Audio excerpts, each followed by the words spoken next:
ನಮಸ್ಕಾರ. ರಿವ್ಯೂ ಚಾನಲ್ಗೆ ಸ್ವಾಗತ. ನಾನು ಸೌಖ್ಯ ಗಾಂವ್ಕರ್. ಇದು ರಾಷ್ಟ್ರ ರಾಜಕಾರಣದ ದಿಕ್ಕನ್ನೇ ಬದಲಿಸುವಂತಹ ಬೆಳವಣಿಗೆ.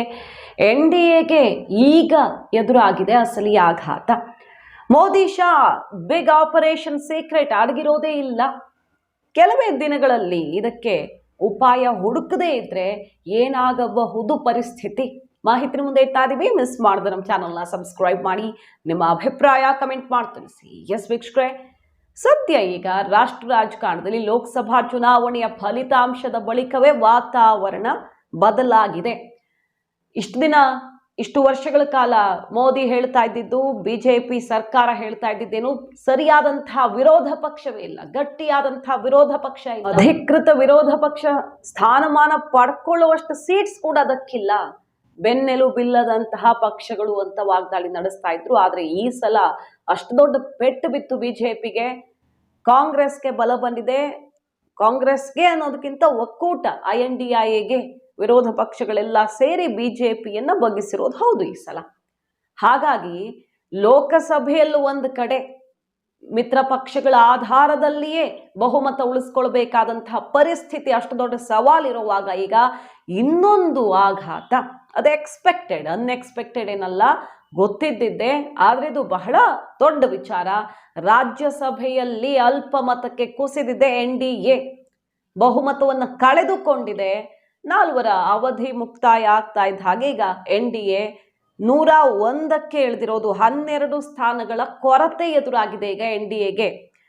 ಎಷ್ಟೆಷ್ಟು ನಂಬರ್ಸು ಇಂಡಿವಿಜುವಲಿ ನೋಡ್ತಾ ಹೋಗೋದಾದ್ರೆ ಬಿಜೆಪಿಗೆ 86 ಇದೆ, JDU 4, Congress 26, TMC 13, AAP 10, DMK 10 ಸ್ಥಾನ ಹೊಂದಿದ್ರೆ, YSRCP ಇದು ಇಂಪಾರ್ಟೆಂಟ್ ಆಗುತ್ತೆ. YSRCP ಜಗನ್ 11 ಸ್ಥಾನಗಳನ್ನು ಹೊಂದಿದ್ದಾರೆ. ಅದನ್ನೇ ಕೆಲವು ದಿನಗಳ ಹಿಂದೆ ನೆನಪಿಸಿದ್ದು, ನಮ್ಮ ಹತ್ರ ಇಷ್ಟು MP ಗಳಿದ್ದಾರೆ, ನೆನಪಿರ್ಲಿ, ರಾಜ್ಯಸಭೆಯಲ್ಲಿ ಇಷ್ಟು, ಲೋಕಸಭೆಯಲ್ಲಿ ಇಷ್ಟು, ನಮ್ಮ ಶಕ್ತಿಯನ್ನು ಕುಗ್ಗಿಲ್ಲ, ನಾವು ಬಹಳ ನಿರ್ಣಾಯಕ ಪರಿಸ್ಥಿತಿಯಲ್ಲಿ ಮಹತ್ವದ ತೀರ್ಮಾನಗಳನ್ನು ತಗೊಳ್ತೀವಿ, ರಾಷ್ಟ್ರಕ್ಕೆ ಒಳಿತಾಗುವಂತಹ ನಿರ್ಧಾರಗಳಾಗಿದ್ರೆ ಸಪೋರ್ಟ್ ಮಾಡೋದಕ್ಕೆ ರೆಡಿ ಅನ್ನೋ ಮಾತನ್ನಾಡಿದ್ರು. BJD ಬಳಿ 9 ಇದೆ, ಬಿಜೆಪಿಗೆ ನಾವು ಸಪೋರ್ಟ್ ಮಾಡಲ್ಲ ಅಂತ NDAಯಿಂದ ದೂರ ನಡೀತಲ್ಲ. ಮೊನ್ನೆ ನಡೆದಂಥ ಎಲೆಕ್ಷನ್ ಬಳಿಕ 9 ಸೀಟ್ಸ್ ಇದೆ BJD ಹತ್ರ. ಇವರೆಲ್ಲ ಈಗ ಬಹಳ ಇಂಪಾರ್ಟೆಂಟ್ ಆಗುವಂತಹ ಸಂದರ್ಭ ಒದಗಿ ಬಂದೇ ಬಿಟ್ಟಿದೆ. ಬಿಜೆಪಿಗೆ ಉಸಿರುಗಟ್ಟಿಸುವ ವಾತಾವರಣ ರಾಜ್ಯಸಭೆಯಲ್ಲಿ. ಲೋಕಸಭೆಯಲ್ಲೂ ಸ್ವಂತ ಬಲದ ಮೇಲೆ ಬಿಜೆಪಿಗೆ ಬಹುಮತ ಇಲ್ಲ, ರಾಜ್ಯಸಭೆಯಲ್ಲಿ NDAಗೂ ಬಹುಮತ ಇಲ್ಲ. ಹಾಗಂತ ಇದು ಶಾಶ್ವತ ಅಂತ ಏನೂ ಇಲ್ಲ. ಈಗ 12 ಸ್ಥಾನಗಳ ಕೊರತೆ ಆಗಿದೆ. ಖಾಲಿ ಇರೋದೇ, ಎಲೆಕ್ಷನ್ ಆಗಬೇಕಾಗಿರೋದೇ 19 ಸ್ಥಾನಗಳಿರೋದು ಈಗ ಸದ್ಯ ಖಾಲಿ ಇರೋದು. ಸೊ ಆ 19ಕ್ಕೆ ಎಲೆಕ್ಷನ್ ಆದರೆ ಒಂದು ಸ್ವಲ್ಪ ಬಲ ಬರುತ್ತೆ.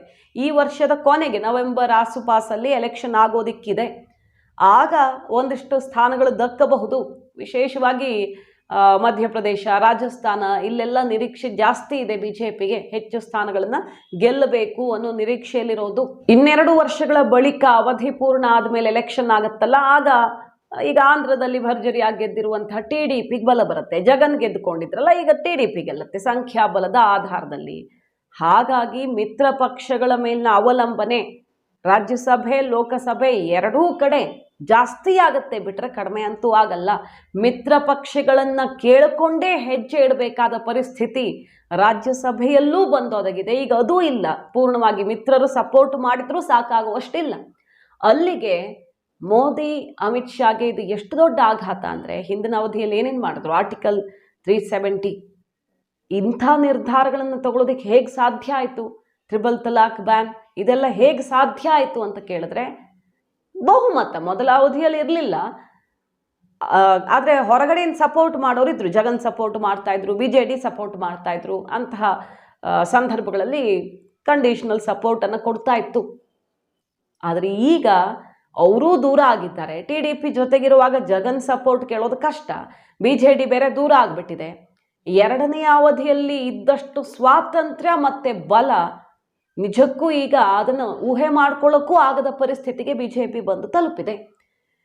ಏಕರೂಪ ನಾಗರಿಕ ಸಂಹಿತೆ ಕನಸಾಗಿಯೇ ಉಳಿಯುವಂತೆ ಕಾಣ್ತಾ ಇದೆ.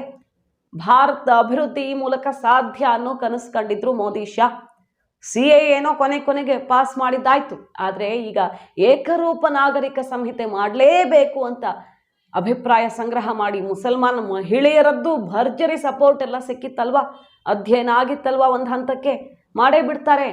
ಒನ್ ನೇಷನ್ ಒನ್ ಎಲೆಕ್ಷನ್ ಮಾಡೇ ಬಿಡ್ತಾರೆ. ಅದು ಯಾವುದೂ ಆಗೋ ಥರ ಕಾಣಿಸ್ತಾ ಇಲ್ಲ. ಯಾಕೆಂದರೆ ರಾಜ್ಯಸಭೆಯಲ್ಲಿ ಬಹುಮತವೇ ಇಲ್ಲ NDAಗೆ. ಹಾಗೆ ಲೋಕಸಭೆಯಲ್ಲೂ ಮಿತ್ರ ಪಕ್ಷಗಳೇ ಕೆಲವು ವಿಚಾರಗಳಿಗೆ ವಿರೋಧಿಸ್ತವೆ.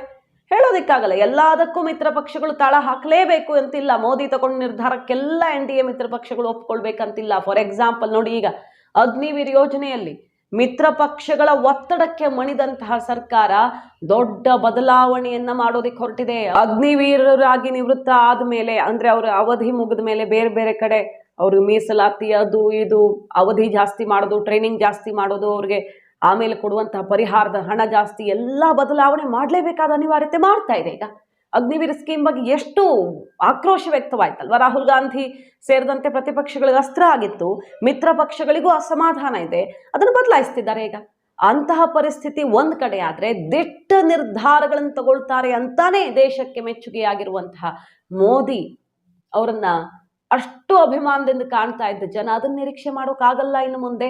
ಯಾಕಂದ್ರೆ ರಾಜ್ಯಸಭೆಯಲ್ಲಿ ಬಹುಮತವೇ ಇಲ್ಲ ಸದ್ಯಕ್ಕೆ. ಮುಂದೆ ಸಿಗಬಹುದು, ಆದ್ರೂ ಮಿತ್ರ ಪಕ್ಷಗಳ ಮೇಲೆ ಅವಲಂಬನೆ. ಬಿಜೆಪಿ ಸ್ವಂತ ಬಲದ ಮೇಲಂತೂ ಆಗಲ್ಲ, ಸದ್ಯಕ್ಕೆ ಸಾಧ್ಯ ಇಲ್ಲ ಅದು.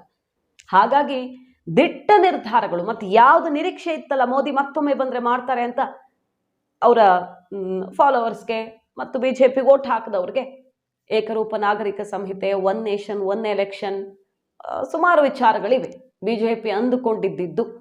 ಅವೆಲ್ಲವೂ ದೂರದ ಮಾತು ಅಂತ ಅನಿಸ್ತಾ ಇದೆ. ಕಾದು ನೋಡೋಣ. ಒಟ್ಟಿನಲ್ಲಿ ಇದು ರಾಷ್ಟ್ರ ರಾಜಕಾರಣದ ದಿಕ್ಕನ್ನ ಬದಲಿಸುವಂತಹ ಬೆಳವಣಿಗೆ. ಹಾಗಾಗಿ ಈ ಕಾರಣಕ್ಕಾಗಿ ಈಗ ಬಿಗ್ ಆಪರೇಷನ್ಗೆ ಕೈ ಹಾಕದಂತೆ ಕಾಣಿಸ್ತಾ ಇದೆ. BRS ಅವರೇ ಅಪ್ರೋಚ್ ಮಾಡಿದ್ದಾರೆ ಅವರ ಅಸ್ತಿತ್ವವನ್ನು ಉಳಿಸ್ಕೊಳ್ಳೋದಿಕ್ಕೆ. ಅವ್ರ ಮೇಲಿರೋ ಕೇಸು ಮತ್ತೊಂದು ಎಲ್ಲ ಬದಿಗಿಟ್ಟು ಕೂಡ ಅವ್ರನ್ನ ವಿಲೀನ ಮಾಡ್ಕೊಳ್ಳೋದಿಕ್ಕೆ ಒಪ್ಪಿಕೊಳ್ತಾರ. ಒಂದೊಂದು ಸೀಟು ಇಂಪಾರ್ಟೆಂಟ್. ಸಣ್ಣ ಸಣ್ಣ ಬಲವೂ ಕೂಡ ಇಲ್ಲಲ್ಲ ಇನ್ನೊಂದು ಕಡೆ ಅನುಕೂಲಕ್ಕೆ ಬರಬಹುದು ಅನ್ನೋ ಪರಿಸ್ಥಿತಿ. ಒಂದು ರಾಜ್ಯದಲ್ಲಿ ಅಧಿಕಾರ ಹಿಡಿಯೋದಿಕ್ಕೋ, ಅಥವಾ ಇನ್ನೊಂದು ಕಡೆ ರಾಜ್ಯಸಭೆಯಲ್ಲಿ ಬಲ ಬರುತ್ತೆ ಅಂತನೋ, ಲೋಕಸಭೆಯಲ್ಲಿ ಒಂದು ಸೀಟ್ ಎಕ್ಸ್ಟ್ರಾ ಸಿಗುತ್ತೆ ಅಂತನೋ ಸಣ್ಣ ಸಣ್ಣ ಪಕ್ಷಗಳನ್ನು ಹುಡುಕುವಂತಾಗಿದೆ. ಈಗ JMM, Jharkhand Mukti Morcha, ಅವ್ರೇನಾದ್ರೂ NDA ತೆಕ್ಕೆಗೆ ಬೀಳ್ತಾರಾ election ಅಲ್ಲಿ ಹತ್ರ ಬರ್ತಿರೋ ಟೈಮಲ್ಲಿ ಅನ್ನೋದೊಂದು ಕುತೂಹಲ. ಹೇಮಂತ್ ಸೊರೇನ್ ಅವರ ಮೀಟಿಂಗ್ ಬೆನ್ನಲ್ಲೇ ಇಂಥದ್ದೆಲ್ಲ ಬೆಳವಣಿಗೆಗಳಾಗ್ತಿರೋದು. ಮಹಾರಾಷ್ಟ್ರ ಕಾಂಗ್ರೆಸ್ ಅಡ್ಡ ಮತದಾನ ಆಯ್ತಲ್ಲ, ಯಾರು ನಿರೀಕ್ಷೆ ಮಾಡಿರ್ಲಿಲ್ಲ 8 ಜನ ಕಾಂಗ್ರೆಸ್ ಶಾಸಕರು NDAಗೆ ಓಟ್ ಹಾಕ್ತಾರೆ ಅಂತ. ಕಾಂಗ್ರೆಸ್ ಅಲ್ಲಿ ಸ್ಪ್ಲಿಟ್ ಆಗುತ್ತೆ ಎಲೆಕ್ಷನ್ ಟೈಮಲ್ಲಿ ಅನ್ನೋ ಮಟ್ಟಿಗೆ ಬಿಜೆಪಿಗರು ಈಗ ಆತ್ಮವಿಶ್ವಾಸದ ಮಾತುಗಳನ್ನು ಆಡುವಂತಾಗಿದೆ. ಇಂಥದ್ದಕ್ಕೆಲ್ಲ ಕಾರಣ ಈ ಟೆನ್ಷನ್. ಈಗ JDU ನಿತೀಶ್ ಕುಮಾರ್ ಅವ್ರನ್ನ NDA ತೆಕ್ಕೆಗೆ ತಗೊಂಡಾಗ ವಿರೋಧ ವ್ಯಕ್ತವಾಯಿತು. ಕಂಡವ್ರನ್ನೆಲ್ಲ ಸೇರಿಸ್ಕೊಂಡು, ಈ ಪಲ್ಟು ರಾಮ್ನ ಸೇರಿಸ್ಕೊಂಡು ಏನು ಮಾಡುತ್ತೆ ಬಿಜೆಪಿಗೆ ಬೇಕಾಗಿರ್ಲಿಲ್ಲ ಇದು ಅಂತ. ಬಟ್ ಇವತ್ತು ಅವ್ರು ಇರ್ಲಿಲ್ಲ ಅಂದಿದ್ರೆ ಸರ್ಕಾರನೇ ಮಾಡೋಕ್ಕಾಗ್ತಿರ್ಲಿಲ್ಲ. ಅಷ್ಟು ಉಸಿರುಗಟ್ಟಿಸೋ ಪರಿಸ್ಥಿತಿ ಇತ್ತು. ಹೆಚ್ಚು ಕಡಿಮೆ ಆದ್ರೂ ಅಷ್ಟಕ್ಕಷ್ಟೇ ಅನ್ನೋ ಪರಿಸ್ಥಿತಿ. ಹಾಗಾಗಿ ನಾವು ಹೆಚ್ಚು ಜನರನ್ನ ಸೆಳೆದಷ್ಟು ಒಳ್ಳೆಯದು ಅನ್ನೋ ನಿರ್ಧಾರಕ್ಕೆ ಬಂದಂಗೆ ಕಾಣಿಸ್ತಾ ಇದೆ. ಆಪರೇಷನ್ ಕಿಕ್ ಸ್ಟಾರ್ಟ್ ಮಾಡ್ದಂಗೆ ಕಾಣಿಸ್ತಿದೆ ರಾಷ್ಟ್ರ ರಾಜಕಾರಣದಲ್ಲಿ.